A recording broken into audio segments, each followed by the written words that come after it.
ನಿಮ್ಮ ಹಳೆ ಒಡವೆನ ಅಧಿಕ ಬೆಲೆಗೆ ಮಾರಬೇಕೆ? ಅಟಿಕಾಗೆ ಕಾಲ್ ಮಾಡಿ 8880 ಅಟ್ಟಿಕಾ ಗೋಲ್ಡ್ ಕಂಪನಿ. ಯಾರು ಒಂದು ಯಾಕಂದ್ರೆ ಇವಾಗ ಅವನು ಚಿನ್ನಯ್ಯ ಹೇಳಿಕೆ ಕೊಟ್ಟಿದ್ದಾನೆ, ಧರ್ಮಸ್ಥಳ ಪ್ರಕಾರ ನಡೆದಿದೆ, ಅವನು ನನ್ನ ಹೆಸರು ಹೇಳಿದ್ದಾನೆ, ಅದಕ್ಕೆ ನಾನು ಕರೆದಿದ್ದೀನಿ ಪ್ರೆಸ್ ಮೀಟ್.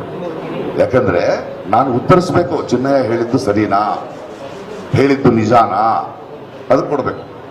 ಆದ್ರೆ ನಾನು ಉತ್ತರ ಕೊಡೋದಕ್ಕೆ ಮುಂಚೆ ಕೆಲವು ಮಾಧ್ಯಮಗಳು ಇದಿದೆ ಅಂದಾಗ ನಾನು ಉತ್ತರ ಕೊಡಬೇಕಲ್ಲ.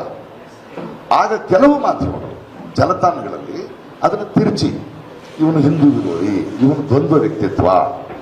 ಸೊ ನಾನು ಮೊದಲು ಮಾಡಿರೋ ಮಾಧ್ಯಮಗಳಿಗೆ ಉತ್ತರ ಕೊಟ್ಟು ಆ ಥರದ ಮಾಧ್ಯಮಗಳಿಗೆ ಉತ್ತರನ ಕೊಡಬೇಕಾಗಿರೋದ್ರಿಂದ ನಾನು ಪ್ರೆಸ್ ಕ್ಲಬ್ನಲ್ಲಿ ಕಳಿಸಿರೋ ಇನ್ವೈಟ್ನಲ್ಲಿ, ಅಫಿಷಿಯಲ್ ಇನ್ವೈಟ್ನಲ್ಲಿ ಪ್ರೆಸ್ ಕ್ಲಬ್ನಲ್ಲಿ ಇರುವ ಮೆಂಬರ್ಸ್ ಇರುವವರೆಗೆ ನಾನು ನೇರವಾಗಿ ಒಂದು ಮಿತ್ರರೇ ಅಂತಾನೆ ಕಳಿಸಿದೆ.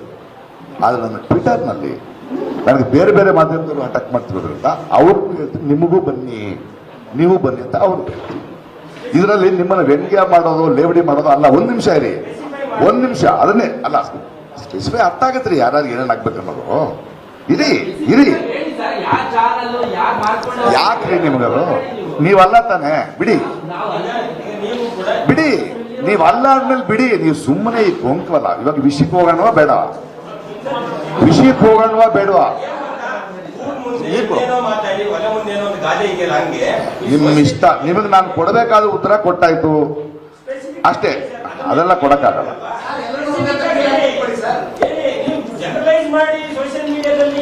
ಅಯ್ಯೋ ಪಾಪ ಬೇಡ ರೀ, ಅವ್ರ ಕೆಲಸ ಕಳ್ಕೊಳ್ತಾರೆ, ಬೇಡ. ಧೈರ್ಯ ಅಲ್ಲ ರೀ, ನನಗೆ ಆತಂಕ, ನನಗೆ ಕಳಕಳಿ, ಅವರ ಅಸಹಾಯಕತೆ ನನಗೆ ಅರ್ಥ ಆಗುತ್ತೆ. ಅವ್ರು ನನ್ನ ಗೆಳೆಯರೇ, ಬೇಡ ಅವ್ರ ಜೀವನ ನಾನು ಯಾಕೆ ಹಾಳು ಮಾಡಲಿ? ಬೇಡ, ನೀವು ಹೇಳೋದು ನಿಮ್ ಜೊತೆ ಜಗಳ ಕೂತ್ಕೊಂಡು ಅವ್ರ ಜೀವನ ಹಾಳು ಮಾಡಕ್ ನಾನು ರೆಡಿ ಇಲ್ಲ. ಇದು ಎಲ್ಲ ಎಲ್ರಿಗೂ ಗೊತ್ತು. ಹಲೋ, ಮಾಡ್ತೀನಿ, ನನ್ನ ಇಷ್ಟ ನಾನು ಮಾಡ್ತೀನಿ, ಅದಕ್ಕೆ ಉತ್ತರನೂ ಕೊಡ್ತೀನಿ.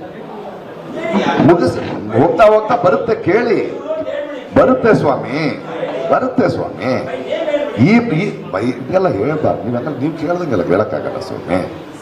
ಇರಿ, ಇವಾಗ ಶುಡ್ ಬಿ ಕಂಟಿನ್ಯೂ. ನಾನು ಆನ್ಸರ್ ಕೊಟ್ಟಾಯ್ತು. ನನ್ನ ಆತಂಕ ಇದು. ದೇವನೂರು ಮಹಾದೇವರ ಮಾರಿಕೊಂಡವ್ರ ಒಂದು ಕಥೆ ಇದೆ, ಓದಿ. ಇದು ಆತಂಕ, ಇದು ನೋವು, ಇದು ಅಸಹಾಯಕತೆ ನನ್ನ ದೇಶದಲ್ಲಿ ಹೀಗಿದೆ ಅಂತ. ಯಾಕಂದ್ರೆ ಇಷ್ಟು ವರ್ಷಗಳ ಜರ್ನಲಿಸ್ಟ್ಗಳನ್ನು ನೋಡಿದ್ದೀನಿ, ಮೊದಲು ಹೀಗಿರ್ಲಿಲ್ಲ. ಇವತ್ತಿನ ರಾಜಕೀಯ ಪರಿಸ್ಥಿತಿಯಲ್ಲಿರೋ ಹಾಗೆ ಇರಲಿಲ್ಲ.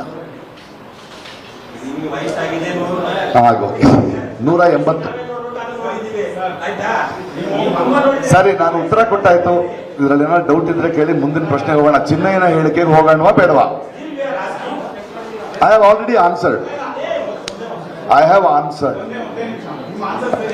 ನನ್ನ ಸರಿ ತಪ್ಪು ನೀವು ಡಿಸೈಡ್ ಮಾಡ್ಕೊಳ್ಳಿ, ಬರೀರಿ ಅದನ್ನ.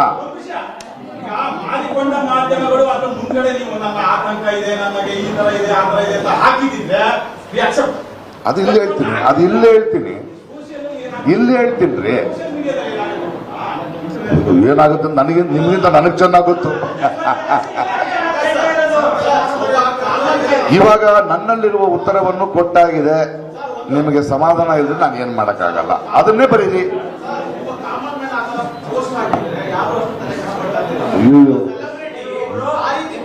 ನಾನೇ ಹಾಕೋದು, ಬೇರೆ ಯಾರು ಹಾಕಲ್ಲ, ನಾನೇ ಹಾಕೋದು. ಆ ತರ ಪೋಸ್ಟ್ ಹಾಕಕ್ ಸಾಧ್ಯ ನನ್ನಿಂದ ಮಾತ್ರ ಸಾಧ್ಯ. ನಾನು ಉತ್ತರ ಕೊಟ್ಬಿಟ್ಟೆ ಗುರು. ಹೌದು, ನಾನು ಉತ್ತರ ಕೊಟ್ಟಾಯ್ತು ನೋಡಿ. ನಾನು ಉತ್ತರವನ್ನು ಕೊಟ್ಟಾಗಿದೆ. ಆ ಉತ್ತರ ನಿಮಗೆ ಸಮಂಜಸವಾಗದಿದ್ದಲ್ಲಿ ಸಮಂಜಸ ಅಲ್ಲ ಅಂತ ನೀವು ಬರೀರಿ.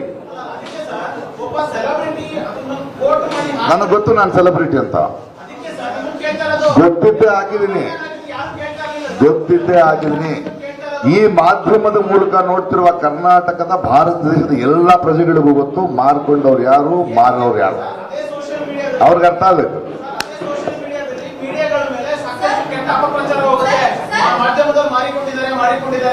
ಹೌದಲ್ವಾ?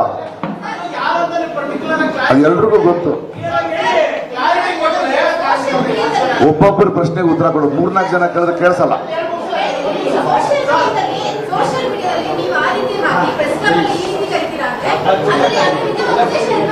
ಉದ್ದೇಶ ನಿಮಗೂ ಉತ್ತರ ಕೊಡ್ತೀನಿ ಬನ್ನಿ ಅಂತ ಮಾರ್ಕೊಂಡವ್ರಿಗೆ